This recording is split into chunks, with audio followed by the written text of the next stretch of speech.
अचलगढ़ का वो शिविर, रजनी नाम के हमारे रत्न सुंदर सूर्य महाराजा वो भी शिविर में थे। पूज्य भुवन भानु सरस्वती महाराजा की निश्रा में वो शिविर चल रहा था। शिविर नामक तत्व भी इस दुनिया में मौजूद है ना, तो महात्मा का उपकार, वही वो शुरुआत करने वाले माउंट आबू अचलगढ़ का वो शिविर। और अचानक रात को ऐसी घटना हुई कि इस तरह का एक वावाझोड़ा, इसको हिंदी में बोले तो आंधी तूफान, वो आंधी तूफान इतना जबरदस्त शुरू हो गया तूफान कि वहां के जो टेंट था वो टेंट हिलने लग गया, पराते वो उड़ने लग गई। इस हालत का भुवन भानु सूर्य महाराजा को लगा कि ये शायद तूफान आंधी 25-50 को लेकर ना चली जाए, और माँ बाप को क्या जवाब देंगे? जिन बच्चों को हमने यहां लाया हुआ है उन बच्चों को हम क्या, जब उनके माँ बाप को जो वो डर लग गया और साहब जाप में बैठ गए। रात की बात है, 12, 12:30, 1 बजे के आसपास की एक घटना। महात्मा जाप पर बैठ गए कि इस माहौल को, इस प्रकृति को शांत हो जाए, इस सोच के साथ जाप में बैठ गए। उसमें एक लड़का जो पहली बार शिविर में आया था, वो लड़का साइड में कोने में बैठा हुआ सब माहौल देख रहा है। उसने सोचा कि ये रोज भुवन भानु सरस्वती महाराजा ब्रह्मचार्य की बातें करते हैं, सच में ब्रह्मचार्य का अगर फल है, आज उसकी परीक्षा करनी है मुझे। 4 दिन से रोज ब्रह्मचार्य के ऊपर सुन रहा हूं, वास्तविक में ब्रह्मचार्य का इतना महत्व होता है? आज अगर ये तूफान कुछ ही देर में बंद हो जाता है तो मैं आजीवन ब्रह्मचार्य व्रत का स्वीकार कर लूंगा। प्रकृति शायद एक शासन रत्नों को शासन चाहता था, प्रकृति भी मददगार बनी। 10-12 मिनट के अंदर जो तूफान बढ़ता जा रहा था, मालूम नहीं उन्होंने ये सोचा, उन्होंने ये बात रखी, पचकान की बात रखी, और प्रकृति अनुकूल होनी शुरू हो गई। धीरे धीरे वो पूरा आंधी तूफान शांत होने लग गया। 10-12 मिनट में तो ऐसा होने लगा जैसे कुछ हुआ ही नहीं। सभी लोग आए, शिविरार्थी, वो भुवन भानु साहब क्या जाप है आपका साहब, इतना माहौल एकदम शांत हो गया। साहब को भी लगा कि मैं कभी इतना जाप में तो इतना आगे नहीं हूं, ये सच में ऐसा हुआ है? और उस समय वो लड़का युवान जो पहली बार शिविर में आया है अचलगढ़ की, वो साहब के पास आया, आंखों के आंसू के साथ कहा, साहब जब ये तूफान चल रहा था तब मन में इस तरह के भाव उठे कि अगर तूफान बंद हो जाता है तो आजीवन ब्रह्मचार्य व्रत का स्वीकार करना है। साहब पचकान दीजिए जिंदगी भर का ब्रह्मचार्य का।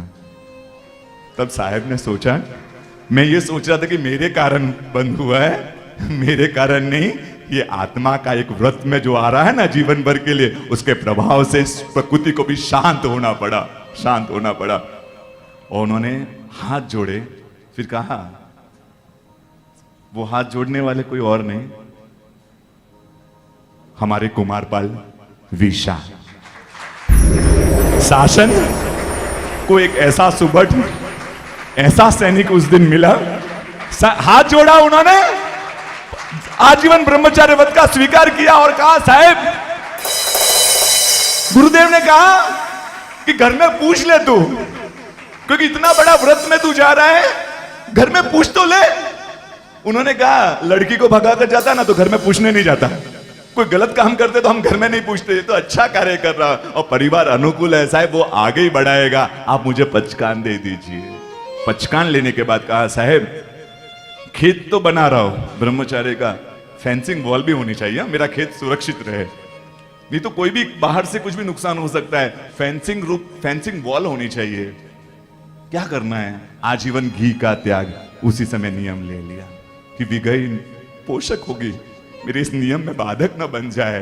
एक फेंसिंग वॉल की तरह उन्होंने आजीवन घी का त्याग का भी नियम ले लिया। और शासन को एक सुबह उसकी यात्रा वहां से शुरुआत हुई। जो उन्होंने हुआ है, फिर तो जो कुमारपाल भाई उनका जिंदगी शुरू हुई शासन के लिए।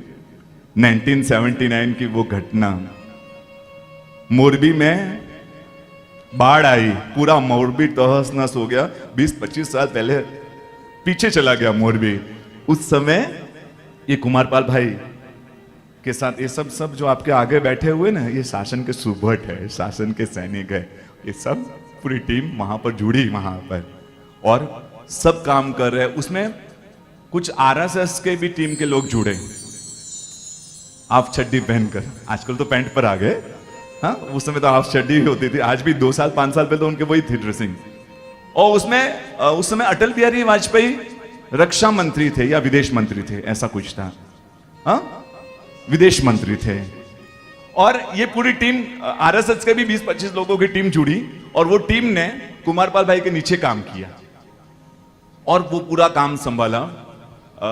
कुमारपाल भाई बीजापुर के वतनी, गुजरात का बीजापुर, वहां के वतनी। नरेंद्र मोदी जी जब मुख्यमंत्री थे गुजरात के, और बीजापुर में पांचापोल जैसा कुछ उद्घाटन का माहौल था, खुद नरेंद्र मोदी जी आए थे ओपनिंग करने के लिए, उद्घाटन करने के लिए, क्योंकि कुमारपाल भाई के प्रति उनका स्नेह प्रेम बहुत ज्यादा। जो भी उनका कार्य हुआ, उसके बाद स्पीच का कार्यक्रम था, भाषण शुरू हुआ, कुमारपाल भाई तो नीचे ही बैठे हुए थे। वो कभी स्टेज पर भी नहीं बैठते। जिसके गले में शायद कभी माला नहीं आई होगी, जिसके कपाल पर कोई कुमकुम का तिलक शायद नहीं हुआ होगा, जिसके हाथ में कभी बहुमान का श्रीफल नहीं आया होगा, ऐसी वो आत्मा, जिसके कंधे पर कभी कोई शाल नहीं आई होगी, और वो तो नीचे बैठे हुए हैं। नरेंद्र मोदी जी ने कहा कि कुमारपाल भाई आप ऊपर आइए, हमारी जगह नहीं, आपकी जगह सही, जगह तो ऊपर है। उन्होंने कहा नहीं, फिर बस 1 मिनट के लिए आए, वो 1 मिनट के लिए आए, वापस जाकर नीचे बैठ गए, पीछे जाकर बैठ गए। फिर नरेंद्र मोदी जी ने अपने भाषण के दरमियान एक बात कही, वो बात शायद कुमारपाल भाई की क्या हाइट थी वो सूचन करती है। उन्होंने कहा 1979 में बच्चू डैम जब फूटा मोरबी में, और 20-25 लोगों की आरएसएस की टीम थी जो कुमारपाल भाई के नीचे काम कर रहे थे। आप चड्डी पहनकर, मैं खुद भी उसमें शामिल था, उस टीम में, आरएसएस की टीम में मैं खुद कुमारपाल भाई के नीचे मैंने काम किया हुआ है। ये नरेंद्र मोदी के शब्द थे, नरेंद्र मोदी के शब्द थे। वो कहते थे कुछ तकलीफ होती है ना, कभी कुछ बाढ़ आ जाए, भूकंप आ जाए, कुछ त्रासदी हो जाए, प्राकृतिक त्रासदी, मेरा फोन जाता है कुमारपाल भाई को, शायद फिर मैं सो जाता हूं और कुमारपाल भाई जागते हैं। क्या सेवा करते हैं शासन की, न अनुकंपा के कार्य, शासन के कार्य, साधर्मिक भक्ति के कार्य। वो कुमारपाल भाई की एक यात्रा, अरे वो पल्लीवाल क्षेत्र, पल्लीवाल पाली जिला हमारा, वहां पर 500 प्रतिमा भराना आसान है, बहुत आसान है। 500 अजैनों को जैन बनाकर देखो, बहुत मुश्किल कार्य है। हम अपने आप को संभाल नहीं पा रहे। 20 करोड़ की संख्या थी, आज हम लाखों में रह गए, करोड़ों की संख्या में। शासन की ये संख्या, और यहां पर किसी को जैन बनाना, जैन धर्म में स्थिर करना, वो भी मुश्किल है, तो नए जैनों को वापस बनाना कितने मुश्किल। पल्लीवाल क्षेत्र में, पाली क्षेत्र में, वहां के जो लोग थे, वो 2 चीजें उसमें दिखी उनको, कि ये लोग रात को चौका, यानी कि उनके रात को धुआं नहीं लगता है, ऐसा कुछ, ऐसे 2 चीजें उन्होंने देखी। उनको लगा ये तो जैन है, क्योंकि ये परंपरा तो पानी छान कर और रात को धुआं नहीं, रात को मतलब वो खाना बनाने का जो धुआं है वो नहीं उठता है उनके घर में, तो उनको लगा ये तो परंपरा अपने जैनों की है। और उनको समझाया, मनाया, बताया। 38 नए जैन मंदिर उन क्षेत्रों में बनाए, 38 नए जैन मंदिर, कई मंदिरों का जीर्णोद्धार किया, और कहीं पल्लीवाल क्षेत्र में जो जैन थे लेकिन किसी कारण से अपनी परंपरा को छोड़ चुके थे, उनको वापस जैन धर्म में स्थिर किया। 500 भगवान बनाने आसान, 500 जनों को स्थिर करना मुश्किल है, और वो कुमारपाल भाई ने किया। कभी दर्पण में मुख नहीं देखते, शायद कभी दर्पण में मुख नहीं देखते, नहीं रात को गाड़ियां चलाते हैं, गाड़ी में ट्रैवलिंग करते हैं। एक सुंदर श्रावक का जो जीवन। एक बार रास्ते में कोई जा रहा था, कहां जा रहा, धोलका जा रहे थे महाराज साहब, तो किसी भाई को पूछा धोलका जाने का रास्ता ये है? तो बोला कौन सा धोलका? कुमारपाल भाई वाला धोलका। धोलका की पहचान कुमारपाल भाई से। तो बोले कुमारपाल भाई के नाम से साहेब, कुमारपाल भाई कैसे हैं? अरे कुमारपाल भाई कैसे हैं, सिर्फ इतना बोल सकता हूं, नरेंद्र मोदी के नाम से एक आवाज से जितने हिंदू इकट्ठा होते हैं ना, कुमारपाल भाई के नाम से उससे 4 गुना ज्यादा मुसलमान इकट्ठा हो जाते हैं। ये कुमार भाई की पहचान है। नए साल पर उनके वहां जो भीड़ होती है ना, नए साल दिवाली के अगले दिन का, उनके पैर छूने का, उनका आशीर्वाद लेने के लिए वो भीड़, हाँ, सिद्धि विनायक जैसी भीड़ होती है, सिद्धि विनायक जैसी। इतने लोग उनके पैर छूकर नए साल की शुरुआत कराने चाहते हैं। शासनम जिन शासनम शासनम